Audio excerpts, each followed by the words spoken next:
Le 15 juin 2021, le premier déjeuner du Chinese Business Club depuis septembre 2020 a eu lieu à l'hôtel Intercontinental Paris-le-Grand, avec près de 200 invités, représentant les grands groupes chinois et français. Bonjour à tous, aujourd'hui nous sommes à l'hôtel Intercontinental où se tient le premier déjeuner du Chinese Business Club depuis septembre 2020. Rendez-vous donc très attendu avec pas moins de 200 invités qui représentent de grandes marques telles que BNP Paribas, Banque Privée, Laurent Perrier ou encore Richemont. Voilà, donc l'invité d'honneur d'aujourd'hui est Shi Weiliang, qui est le CEO de Huawei France. Restez avec nous, le déjeuner va bientôt commencer.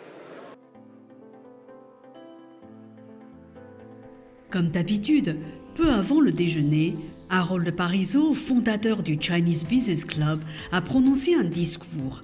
Il a souhaité la bienvenue à tous les convives et il s'est félicité de pouvoir à nouveau les réunir. Pour lui, ce déjeuner du Chinese Business Club marque le retour à la vie normale, mais aussi et surtout la reprise du business franco-chinois tant attendu. Harold Parizeau a ensuite donné la parole à Shi Weiliang, CEO de Huawei France et invité d'honneur de ce déjeuner. S'exprimant couramment en français, Shi Weiliang a présenté brièvement les nouvelles innovations technologiques de Huawei, insistant notamment sur la 5G. 5G constitue la prochaine étape importante.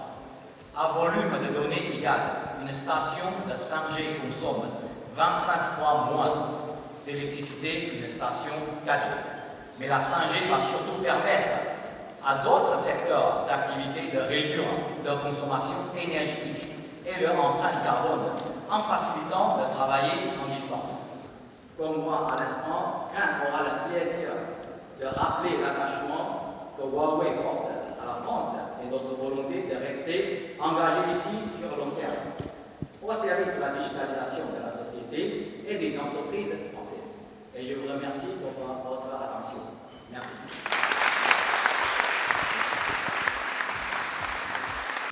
À table, les convives échangeaient dans une ambiance détendue et très amicale.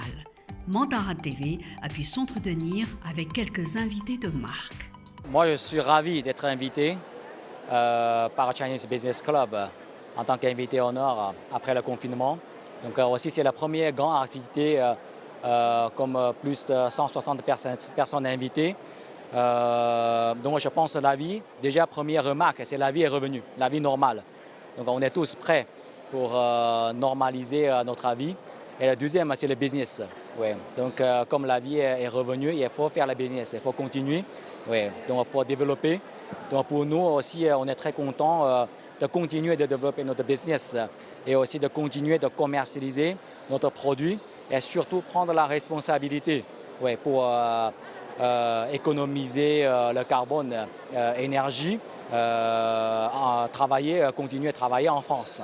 D'abord, je suis content qu'enfin nous puissions nous retrouver tous ensemble ici, en plus de ce lieu magnifique, tellement symbolique de Paris et de la France.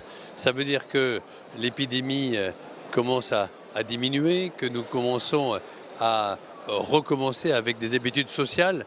Et comme vous le savez, en France, les restaurants, les déjeuners, les dîners, c'est important. Et puis je suis heureux de retrouver ce club. C'est un club important pour la France et pour la Chine, pour les relations entre nos deux pays.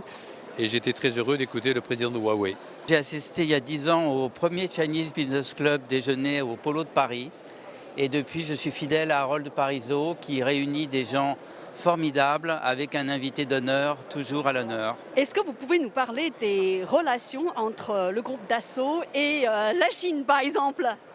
Écoutez, c'est une relation historique et à travers la technologie, à travers l'art, parce que j'ai une galerie de tableaux à Beijing, à travers les avions, à travers Dassault Systèmes, et je crois à travers l'amour que la Chine a pour la France et que nous avons pour la Chine. Alors en ce moment, il y a pas mal d'investissements chinois en France et pourtant, ces investissements se heurtent à quelques réticences. Qu'est-ce que vous en pensez? Dernière question. Écoutez, ça fait partie de l'histoire du monde. C'est-à-dire que quand vous réussissez et que vous faites beaucoup, forcément, vous avez des gens qui sont contre vous. c'est ce qu'on appelle la rançon du succès. Alors, je dirige l'agence de développement économique Provence Promotion, notamment l'agence de développement économique de Marseille.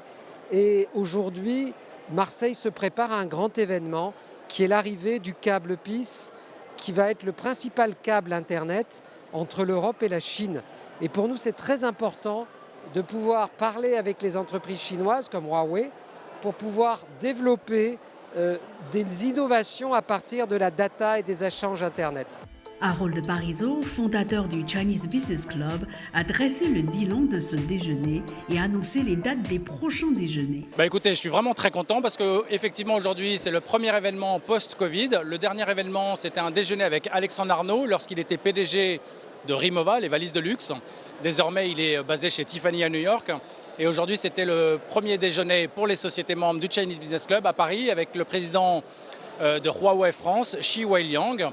Et donc on est très content parce qu'il y avait plus de 190 personnes qui sont présentes, tout en respectant bien évidemment les gestes barrières et les masques dès que nous sommes debout, sauf pour les interviews.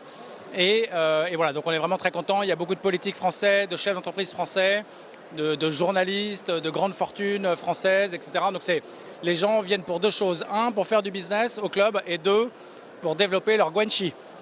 Est-ce que vous pouvez rappeler pour terminer les dates des prochains déjeuners? Oui, alors les 3 prochaines dates, c'est le 8 juillet avec le professeur Didier Raoult, le 24 septembre avec Alexandre Ricard, PDG de Pernod Ricard, et le 8 novembre, ça sera en invité d'honneur Nicolas Sarkozy.